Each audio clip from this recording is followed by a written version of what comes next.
Mundo a las 6 a través de Majestad Radio. Personajes del mundo a las 6.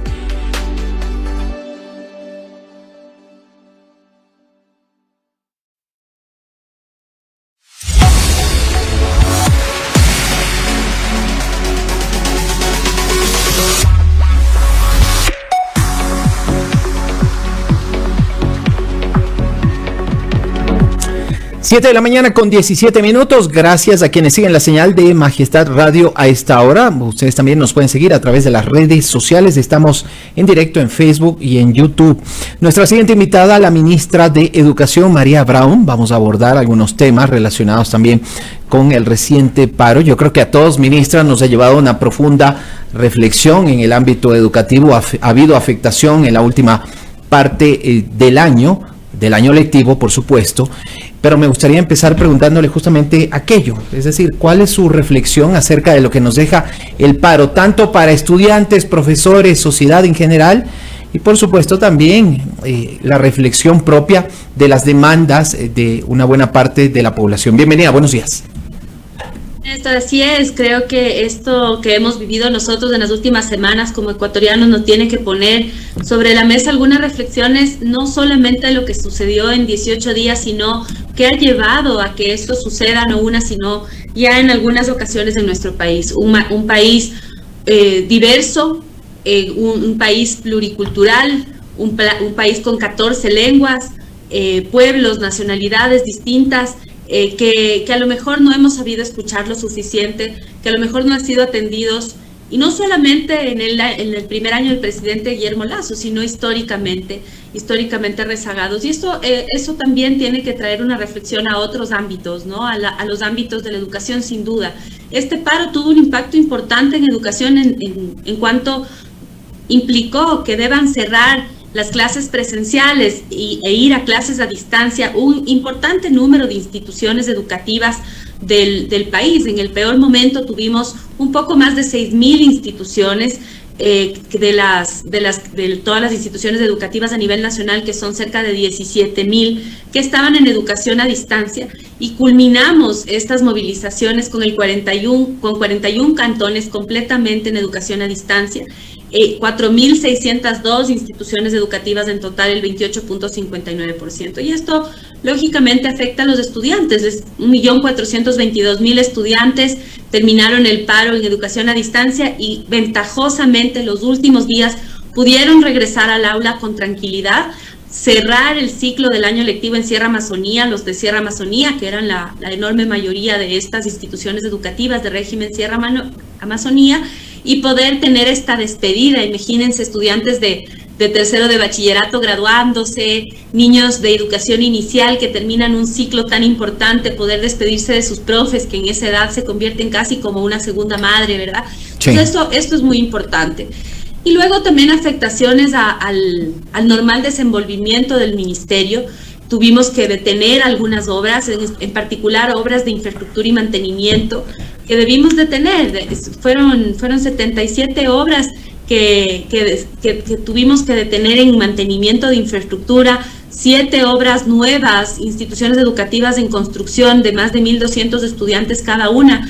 2 de ellas interculturales bilingües no pudieron continuar las obras porque no podíamos llegar con los materiales de construcción o había dificultades en el acceso del personal. Entonces, estas son las afectaciones que están más a la vista, pero yo diría las de fondo son las que tienen que convocarnos más a esta reflexión y decir también que esta falta de presencialidad no solamente implica una diferencia o un retroceso en cuanto a este retorno a la presencialidad que nos costó tanto después de la pandemia, sino a la salud mental, a la estabilidad de nuestros niños, y no solo de los que tuvieron que ir a clases a distancia, ¿no? Todos los niños, sobre todo los más pequeños de la educación general básica, miran, escuchan cosas, preguntan, y muchas veces como adultos no sabemos darles una respuesta clara de qué está pasando, y esto genera incertidumbre. Claro que sí. La falta de previsibilidad, todo eso afecta nuestro estado de ánimo, afecta nuestra estabilidad mental, afecta nuestros niveles de ansiedad como los niños, imagínense, exactamente igual. Ministra, quisiera preguntarle sobre el tema de cómo está la inversión en el sector de educación y qué es lo que se prevé ya con un cambio de ministro. ¿Por qué le pregunto esto? Porque el ministro Cabrera ayer, después del agradecimiento que le ponía el presidente de la República por su gestión, él escribía que sin recursos no se podía hacer mucho y que en realidad hicieron lo que pudieron casi y que se quedaban pues algunos temas ya iniciados con los 550 millones de dólares que habían tenido como de presupuesto, pero realmente sabemos que en el tema de finanzas habían demasiadas restricciones porque el dinero se estaba yendo prácticamente para pagar las deudas con el Fondo Monetario, con las diferentes entidades internacionales. ¿Cómo estamos con el tema de inversión, que es fundamental para las escuelas, para los colegios? Muchos de ellos están detenidos. Veíamos también un informe reciente que hablaba de alrededor de 148 escuelas que no podían regresar a la presencialidad porque no tenían las instalaciones adecuadas para los niños. Yo debo, además de reconocer el enorme esfuerzo, trabajo y compañerismo de Simón Cueva, un magnífico compañero de trabajo, debo reconocer que el sector educativo fue uno de los más atendidos por parte del Ministerio de Economía y Finanzas. Tuvimos un incremento en el presupuesto importante este año 2022, se aprobaron los proyectos que nosotros planteamos. Solamente para inversión en infraestructura y equipamiento se nos ha destinado 200 millones de dólares al inicio del año, y una de las premisas ha sido, bueno, ejecutemos, y una vez, conforme vayamos avanzando en ejecución, hacemos revisión de los techos presupuestarios y se sigue ampliando el espacio conforme a la eficiencia de los equipos técnicos y de la ejecución de ese presupuesto. Y ese presupuesto ha permitido que nosotros recibamos un sistema educativo cuya infraestructura estaba deteriorada en algunos casos severamente. Pero todas las instituciones, absolutamente todas las instituciones fiscales del país necesitaban algún nivel de intervención. Venimos no de 2 años de pandemia en el cual hubo cero presupuesto de infraestructura, cero, sino que venimos de muchos años en donde muchas de estas infraestructuras han sido prácticamente abandonadas, no solamente las que están en funcionamiento, sino también obras que quedaron inconclusas, que estamos culminando y que vamos a terminar para entregar a los ecuatorianos. Tú mencionabas, por ejemplo, este tema de las 151 instituciones educativas que iniciaron el año lectivo en Costa Galápagos a distancia. De estas estas son 151 instituciones que tienen asignados un poco más de 58.800 estudiantes y sin embargo ya han regresado de esas 151 a clases presenciales con uso parcial o completo de las instalaciones 116. Esto quiere decir que hemos hecho ya desde el inicio del régimen Costa hasta ahora un trabajo de intervención en esta infraestructura que lo anunciamos en su debido momento, que la gran mayoría de ellas tardarían 90 días, y así fue. 116.000 con 49.723 estudiantes ya han regresado al uso de sus instalaciones y culminaremos las 35 instituciones que siguen en obra.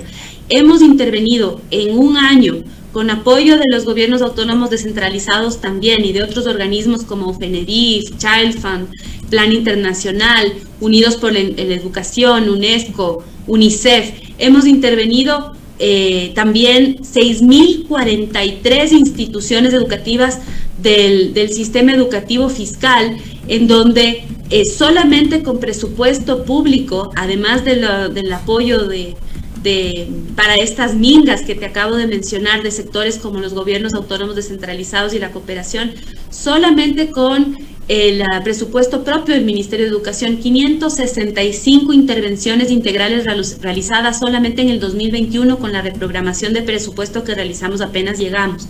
101 reaperturas de escuelas rurales para que las comunidades, muchas de ellas con presencia de pueblos y nacionalidades indígenas, tengan a los estudiantes más cerca de la institución, sobre todo a los más pequeños. Mantenimientos del 2022, en este momento, o ya culminados o en obras, 915 instituciones educativas con mantenimientos integrales. Estamos ya avanzando en las obras de las 133 nuevas reaperturas para el año 2022. Hemos reiniciado o iniciado desde cero 7 obras que albergarán a más de 1.200 estudiantes por jornada en enero de este año, luego de un trabajo de planificación y de y de contratación que se llevó a cabo en el año 2021, obras que terminarán hasta diciembre de este año, y así te puedo seguir dando detalles sobre cada una de las obras que estamos... Más bien, sí, fue un desglose súper interesante, pero lo que le quería decir es, de estos 200 millones de dólares que les dieron de presupuesto, ¿cuánto ya ha sido ejecutado y cuánto está por ejecutar? Ya ejecutado o en ejecución, es decir, que la obra, porque se van pagando también las obras conforme se entregan los hitos, ¿no es cierto? No se hacen contrataciones con pagos anticipados, sino que se van haciendo los pagos conforme se van cumpliendo los hitos de las obras. De esos 200 millones, ya cerca de 150 millones contratados, y en estos días estamos terminando de contratar los 50 millones adicionales. Algunos de estas obras justamente son con el Ministerio de Transporte y Obras Públicas, porque son obras que, como les mencionaba, eran inconclusas del ex Ecuador Estratégico y ex ECO, así que hemos ya tenido una conversación con el ministro Darío Herrera para poder avanzar, incluso ponerle más prioridad a estas obras y poder terminarlas. Ya el año pasado retomamos algunas, entregamos la José Joaquín de Olmedo en Guayas, entregamos la UNASUR en Mitad del Mundo, que tenían un avance muy importante y faltaba solucionar sobre todo temas jurídicos, deudas con los contratistas, y por lo cual no se habían recibido las obras, estaban casi terminadas y abandonadas algunos años, pero casi terminadas. Ministra. Igual entregamos la Nicolás Infante Díaz en Los Ríos, y así seguiremos entregando. Esperamos este año con Darío poder culminar 11 obras. Ministra, el paro nacional llevará al Ministerio de Educación a una reprogramación de sus prioridades para este segundo semestre del 2022 y sobre todo el presupuesto que se debe programar para el próximo año. Uno de los compromisos y de las preocupaciones planteadas en este periodo de movilizaciones era la educación en la ruralidad y sobre todo la educación intercultural bilingüe. Es importante que quienes nos escuchan pues conozcan la educación intercultural bilingüe en nuestro país. Tiene una institución regente que tiene autonomía técnica y financiera, que es la Secretaría de Educación Intercultural Bilingüe y Etnoeducación. Es un órgano adscrito al ministerio, pero que tiene autonomía. Okay. Su secretario, Rómulo Antuna, ha estado trabajando con nosotros desde el inicio de la gestión y hemos tenido un acercamiento con pueblos y nacionalidades para la planificación tanto del ministerio como de la secretaría, y en estos meses lo que hemos hecho es ya mantener varias reuniones y avanzar sobre cuál es el plan de fortalecimiento de la secretaría, de su presencia territorial, de la conformación de equipos técnicos por nacionalidades en direcciones a nivel de planta central aquí en Quito, y también la conformación de la Dirección Nacional de Educación, de Etnoeducación para la población afroecuatoriana de nuestro país, que tienen también un modelo educativo específico. Esto ya estaba avanzado, pero con la duplicación del presupuesto que planteó el presidente de la República nos permite llevar a cabo los planes con mayor celeridad. Hemos planteado hacer una nueva reunión con líderes de educación de las organizaciones de indígenas y sobre todo de las distintas nacionalidades para poder revisar esa planificación con ellos. Comentarles que dentro de esta secretaría trabajan personas de distintas nacionalidades y pueblos, porque son ellos quienes, por ejemplo, han ayudado que todo este año construyamos material didáctico y material curricular, cuentos en las lenguas. Seguimos avanzando en ese sentido, y también vamos a contratar a asesores educativos territoriales que conozcan el modelo de educación intercultural bilingüe que se denomina MOSEIB. Hay que cambiar o hacer ajuste a las planificaciones, sin duda, y no ahora, y no por esto, siempre hay que hacerlo, hay que leer el contexto, hay que revisar el ritmo en el que avanzamos, ajustar en donde tengamos que ajustar, y tal vez la principal lección es que este ejercicio de trabajo en territorio, con la gente, es fundamental, no solamente para el Ministerio de Educación, sino para el gobierno en su conjunto. Ministra. El presidente ha dicho que viene una mirada a la ruralidad, y creo que nosotros la hemos tenido con la reapertura de escuelas rurales, pero debemos fortalecer también esa mirada hacia la ruralidad. Solamente para tener claridad, porque Silra está tomando apunte acerca de las cifras. El presupuesto para el sector educación en este año 2022, ¿me podría indicar a cuánto asciende? Solamente para tener una idea. Y dadas las condiciones, ¿existe la posibilidad de que pueda aumentar para el próximo año, el 2023?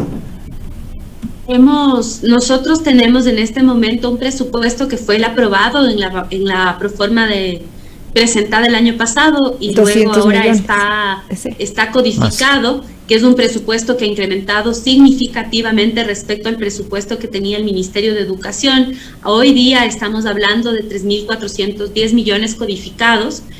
A nosotros de esos 3.410 millones nos habían ya asignado techo, es decir, liquidez para una buena parte, y justamente en esta mitad de año estaba previsto que hagamos una revisión con la Secretaría Nacional de Planificación, reunión que hemos tenido hace una semana y media, pese a las paralizaciones. Hemos seguido trabajando para hacer la revisión de ejecución presupuestaria y revisar precisamente la asignación de montos y presupuestos. O sea, ¿podría subir el próximo año? Yo diría debe subir el próximo año, además. Pero estamos hablando de, perdón que le interrumpa ahí porque no me quedó clara la cifra, 3.410 millones de dólares aprobados para todo este año 2022. Solo educación. Únicamente para educación 2022. Para el Ministerio de Educación, la Secretaría de Educación Intercultural Bilingüe, sin contar el presupuesto de educación superior, que ahora se contabiliza separado. Ok, entonces hablamos de 3.410 millones y la aspiración sería que para 2023 pues haya un incremento. Pero eso será y tiene que ser ya más conversado a la interna para ver cómo podrían realizarse estos ajustes. Así es. Y de hecho en este momento, como les decía, de esos 3.410 millones, hemos hecho nuestro mayor esfuerzo en ejecución y, por ejemplo, en lo que son pagos de incentivos jubilares, habíamos acordado con que se ejecute el 50% de todo lo asignado y ya se ha ejecutado, que son un poco más de 70 millones de dólares, beneficiando a más de 1.200 ex docentes y personal vinculado al Ministerio de Educación que han podido cobrar su incentivo jubilar, y estamos apuntando a que, dado que vamos en cronograma y hemos cumplido con los compromisos, eso también se revise y puede haber un incremento que ya estamos trabajando con el Ministerio de Economía y Finanzas, y ya lo estábamos trabajando con el ministro Cueva y ahora lo estamos trabajando, lo vamos a trabajar con el ministro Arosemena, toda vez que pueda ya llegar a aterrizar, pero ayer ya tuvimos una primera conversación, así que estamos todo el tiempo desde el Ministerio de Educación. ¿De qué hablaron ayer en esa primera conversación, ministra? Cuente. Bueno, una primera conversación que, como se imaginarán, no fue muy formal en el marco de la posesión de las nuevas autoridades. Hemos conversado de la importancia de mantener una reunión lo más pronto posible, precisamente para revisar estas ejecuciones de presupuestos por rubros, identificar dónde pudiese haber ya un incremento para este momento del año, por ejemplo, en algunos rubros para jubilaciones, elemento que ya se había discutido anteriormente, y yo reitero que en educación hemos recibido el apoyo, hasta el momento estamos listos también para ya implementar, apenas se publique en el registro oficial el incremento del salario que corresponde a los docentes por la reforma a la Ley Orgánica de Educación Intercultural y del escalafón. Hemos avanzado en el reglamento de la ley y hemos... O sea, sí hubo plata para eso, sí lo lograron. Sí existen los recursos para cumplir y siempre lo dijimos, tenemos que esperar a que exista un articulado en firme que entre en vigencia. Una vez que entre en vigencia tenemos 90 días para implementarlo y siempre seremos respetuosos de las funciones del Estado y por lo tanto cumpliremos con lo que determine la ley. Finalmente, ya para cerrar, de estos 3.410 millones que están ahorita de presupuesto, ¿cuál es la aspiración suya en el ideal para educación del próximo año que sean incluidos en el presupuesto general del Estado para educación? ¿O en porcentaje? Sí, justamente les iba a comentar eso, ¿no? Nosotros tenemos que cumplir o se debe cumplir en un incremento presupuestario respecto al Producto Interno Bruto que está planteado dentro de la Constitución y de la ley, que plantea un incremento anual del presupuesto. Lamentablemente, en los años anteriores lo que sucedió es exactamente lo contrario. Tuvimos un incremento hasta el año 2018 y a partir del año 2018 vemos una decaída en el presupuesto devengado anual, pasando del 2018 en 3.336 millones de dólares al 2019 3.293 y llegamos en el 2021 con el presupuesto que recibió el ministerio a 2.812, ¿no? Y eso Entonces, es una tendencia que se ha revertido en este 2022 con un incremento importante. Y vamos a ver, porque también este incremento tiene que verse reflejado, ahora está en las cuentas como presupuesto codificado y tenemos que lograr que eso se refleje como presupuesto devengado, que tenga asignación y liquidez para su ejecución y en función de eso planificar el incremento 2023 que debe cumplir con ese 0.5%. Bueno, respecto al Producto Interno Bruto. Ministra, muchísimas gracias. Gracias por su tiempo, de verdad. Lo valoramos. A ustedes y que tengan un feliz día y siempre terminar y despedirme con un llamado a la unión de un país que es diverso, pero que también tenemos mucho en común, que es un país de paz y que esta experiencia nos ayude a unirnos, no a dividirnos, a salir adelante todos juntos y pues hacerlo con optimismo y con ese espíritu de ecuatorianos que buscamos la paz. Muchísimas gracias, ministra. María Brown, ministra de Educación.